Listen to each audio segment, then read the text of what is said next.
မ္ဘာဖလားကွာတာဖိုင်နယ်ပွဲစဉ်မတိုင်ခင်ရေတံခွန်ကြီးတစ်ခုရဲ့အထက်မှာပြင်သစ်အသင်းရဲ့စတာအမ်ဘာပေကမော်ရိုကိုအသင်းကသူ့ရဲ့တငယ်ချင်းဟောင်းဟာကီမီကိုစောင့်ကြိုနေပါတယ်။အမ်ဘာပေကနိုင်ပွဲအတွက်ဂုဏ်ယူပါတယ်။ဟာကီမီ2020တုန်းကလိုပဲငါတို့ပြန်ဆောင်ကြပြန်ပြီးတော့ကွာတာဖိုင်နယ်မှာအစွမ်းကုန်ကစားကြတာပေါ့အလိုဝမ်းသာအားရနှုတ်ဆက်လိုက်ပြီးဒါနဲ့ပွဲပြီးရင်ဘယ်မှာအပန်းဖြေမလဲ။ဂျပန်ကိုသွားမလားလို့ခက်တဲ့မေးလိုက်ပါတယ်။ဒါကိုကြားလိုက်ရတဲ့ဟာကီမီကတည်ငြိမ်တဲ့မျက်နှာပေးနဲ့ပွဲကစားနေတော့ငါမင်းကိုလစ်လျူရှုထားမိရင်စိတ်မရှိနဲ့တော့လို့ပြန်ပြောပါတယ်။အမ်ဘာပေကဒါပေါ့မော်ရိုကိုအတွက်ဒီအထိရောက်လာတာကနိုင်ပွဲတစ်ခုပဲလေရလို့လောင်ပြောင်းလို့ပြောလိုက်တဲ့အခါမှာတော့ဟာကီမီရဲ့မျက်လုံးတွေကဒေါသကြောင့်နီးရဲလာပြီးငါနိုင်ငံကိုလာမစော်ကားနဲ့အမ်ဘာပေ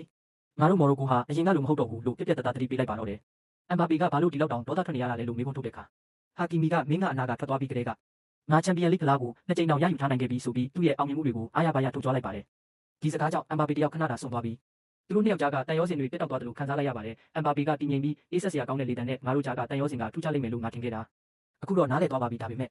ဒီဇလန်ထဲမှာတော့ချက်ဖက်ကချင်းတိကိုပြန်စားလိုက်မယ်လို့မိမိဖက်တယ်လို့ပြောပြီးကြောခိုင်းထွက်ခွာသွားပါတော့တယ်။ရေတံခွန်ကြားမှာကြံခဲ့တဲ့ဟာကီမီကတော့ဒေါသနဲ့စိုးရိမ်စိတ်တွေရောပြန်ပြီးလှမ်းကြည့်နေရပါတော့တယ်ဗျာ။